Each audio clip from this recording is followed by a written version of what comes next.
So, who would like to start? Okay, folks, this is a Gray Beer comic. Okay, the show hasn't started yet, and although I made my 10 predictions on the show, I thought I'd go back and back those things up.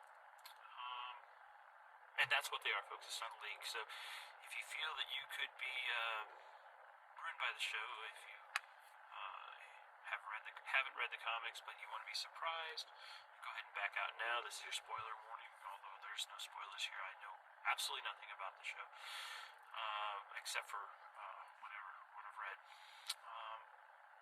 But honestly, I thought I'd go ahead and give it context by breaking down the trailer that came out, just the one trailer. There have been other trailers, but I really haven't got a chance to do any of that. And that first trailer really has a whole lot to go on. So, also, I'm not some fancy pants that got to, thanks Bruce Campbell there. I haven't gotten to see these episodes early. I'm not jealous. Maybe a little bit jealous. So, the first clip, there are two guys and a psychologist. Not sure about the rest of you, but the only way you can get me to go to a psychologist or any doctor is by making me go. So, I think that this is mandatory. Heck, could you imagine doing couples therapy with one of your buddies? Not something me and my military buddies have ever done. I did go to sessions when I was accepted into combat control, one of the Air Force's Special Forces. Hey, I like that Sam is representing the Air Force as a PJ, or pararescue jumper. I'm glad that that's what he is in the MCU, and I don't think there's many folks that know the Air Force have Special Forces, but it's a tough job, folks. So,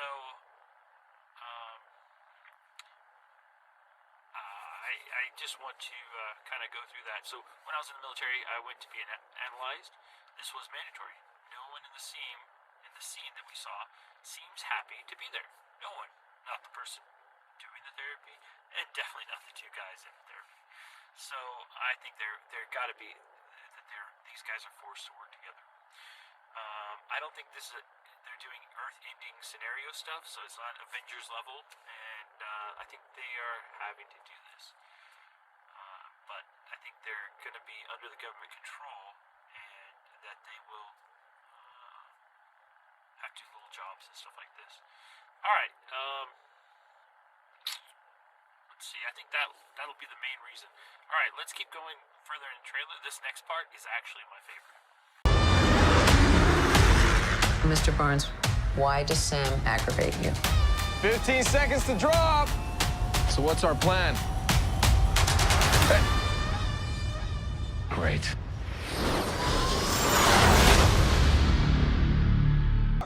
We need a plan of attack. I have a plan. Attack.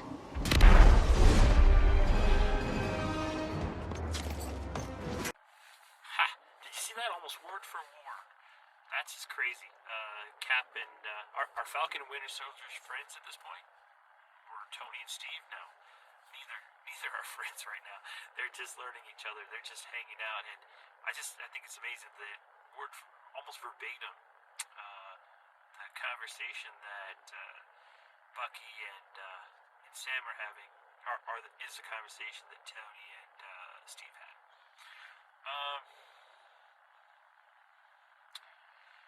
I think the only thing there are a few things that are going for Falcon and Winter Soldier. One is obviously they both like and respect Steve. The second thing is they both want to help folks and save the world.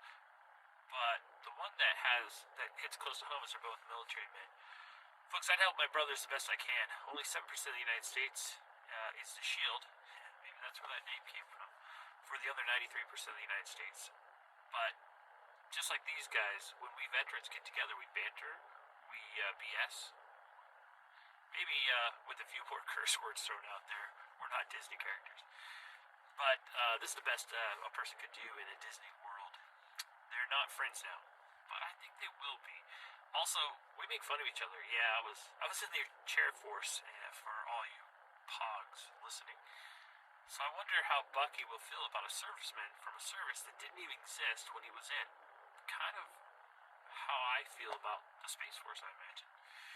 My father-in-law was in the Army Air Corps as a bomber pilot until the Air Force became a thing, and then he became, and the Air Force took all the best parts of the Army. But then he became an Air Force pilot, so. Superheroes cannot be allowed to exist. I have no intention to leave my work unfinished. Okay, Baron Zemo and his cool purple helmet. I thought I'd give you a quick history on Zemo and the helmet. Is his guard like Dr. Doom? Yes and no. He wears it because of his dad, the first Baron Zemo from Avengers 6, which I don't have. And Howling Commando 8, which is up on the screen. I honestly liked Fury and his Howling Commandos better than Captain America. Don't judge me.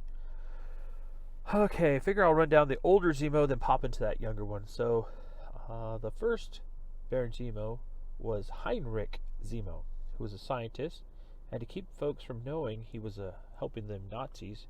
Remember, Cap and everyone was fighting there in World War II, even though those comics were in the 60s. He wore a mask and a crown. I don't know about the crown, but whatever. One of his amazing inventions, one of the things he was known for, was this glue that was impossible to remove. It would stick anything. So he planned on putting it on the Allied forces, sticking them in place like statues so they could be picked off. Of course, while he was monologuing, why do bad guys do that? Captain America saved the day by throwing a shield at the vat of glue. It had some fancy name, but it stuck the mask to Zemo permanently. He could still see because the mask had eye holes, and he could breathe through the mask. I guess nobody thought to cut the mask so he could eat, so he had to be fed through an IV. Ever since then, that guy was always upset with Cap. So then Cap froze. Heinrich died. Cap was found when Namor threw him out of the ocean at the Avengers, and boom! Captain America was in the present with the Avengers. So Heinrich's son, Helmut, I'm sure Helmut has common a German name as headgear, as it is headgear for riding in motorcycles. But he was upset because a guy that kept defeating his dad and stuck his face gear to him was up and running around. So he donned a new mask and tried to kill him, calling himself the Phoenix. And that didn't end well. He ended up seemingly dying in a vat of the same glue that he tried to put the captain in. Really, folks, if you're going to be a evil genius, don't monologue. And that was in Captain America 168, which is up here on the screen too. That was in 1973. And so if you ever want to see that whole story, you can go ahead and get Captain America number 168. It's kind of funny because Falcon calls the guy Tucson, saying it was a good guess because he knew it was from Arizona. Probably why Zemo abandoned the name. Zemo then had a molten face as well, kind of like his dad. But because he didn't have the mask on when they threw him in, I guess, it just melted his face. So he wasn't dead, pretty ugly. He pops in and out of Captain's life, starting different groups to end superheroes of the world or whatever. He was actually taught by Red Skull, and he was all around a bad guy, evil genius. I would say the greatest threat he made was creating and running the Thunderbolts, first as Citizen V and later as Baron Zemo. He saved Captain America, and he became a semi-good guy. Later tried to take over the world in order to save it. He's just all-around a bad, mistrustful, evil genius. And his dad had told him that he was from a better race and he was a better person. And slowly but surely, he actually grew as a character and came to understand that maybe that was wrong. All right.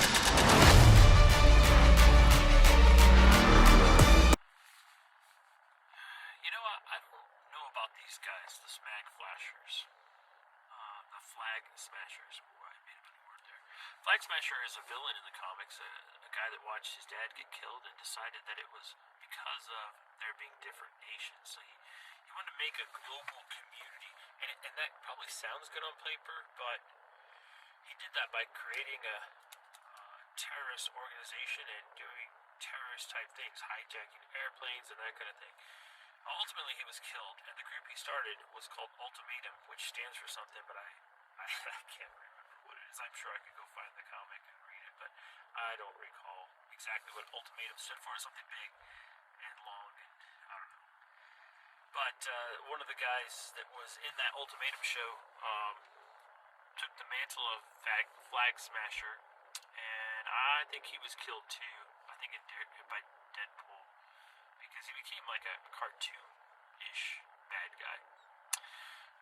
When Steve Rogers thought he was Hydra, he created, or there was created, an LMD, life model decoy, that was Flag Smasher for a little while. But pretty much, Flag Smasher's a pretty obscure bad guy. The original Flag Smasher had good intentions, but he kind of went off the rails there. Okay. The world's upside down right now. Where do we start?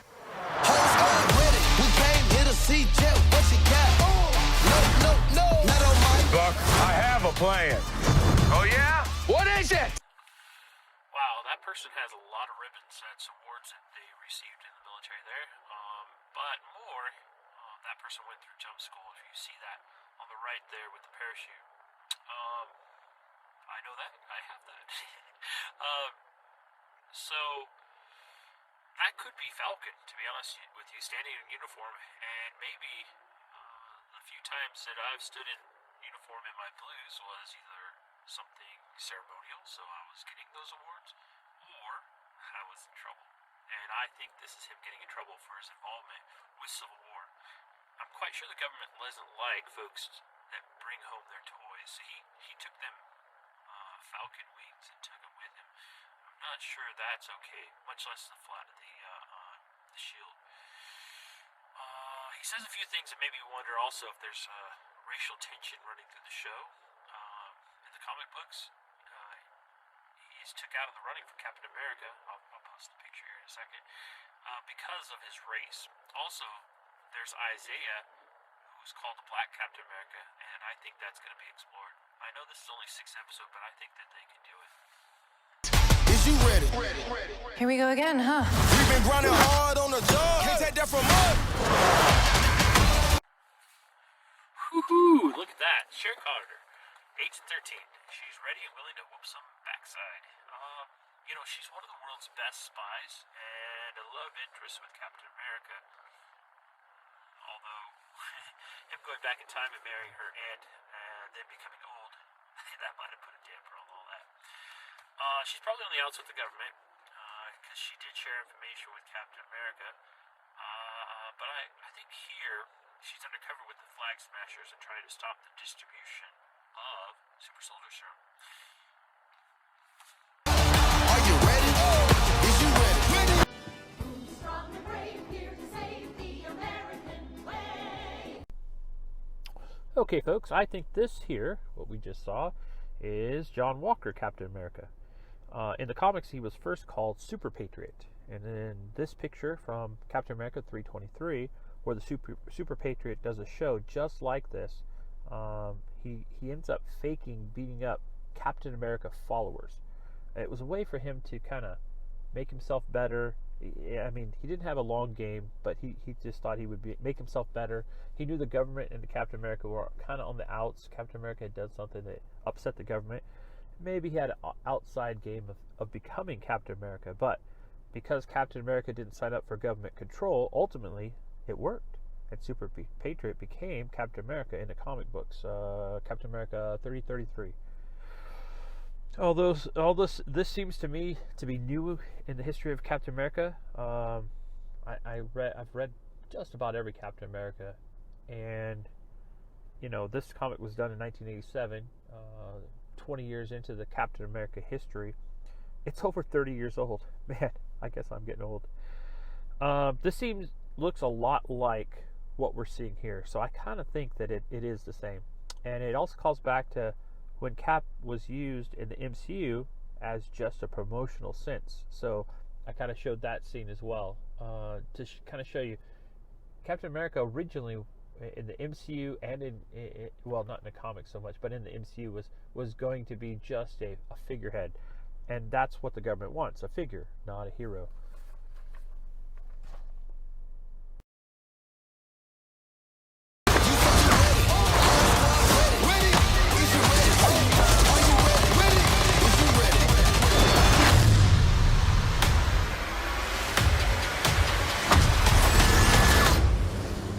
Hello, girl, kick your ass.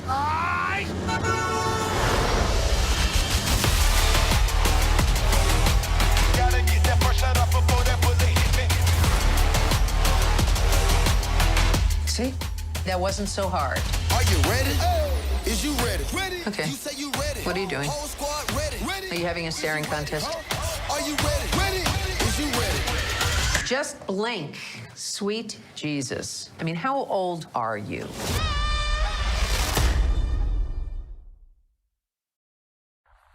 Oh boy, more fight scenes.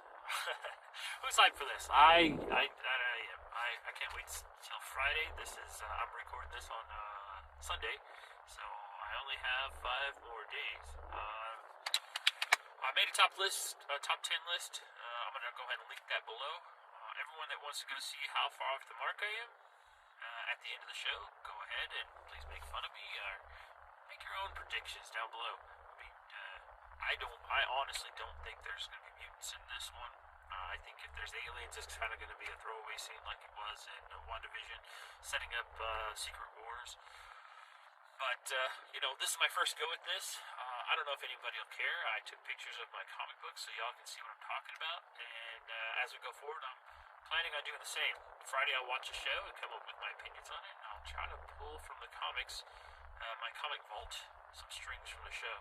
Thanks for watching, and please go ahead and subscribe. Maybe leave some comments below. I'm very interested in what you guys think. Thank you very much.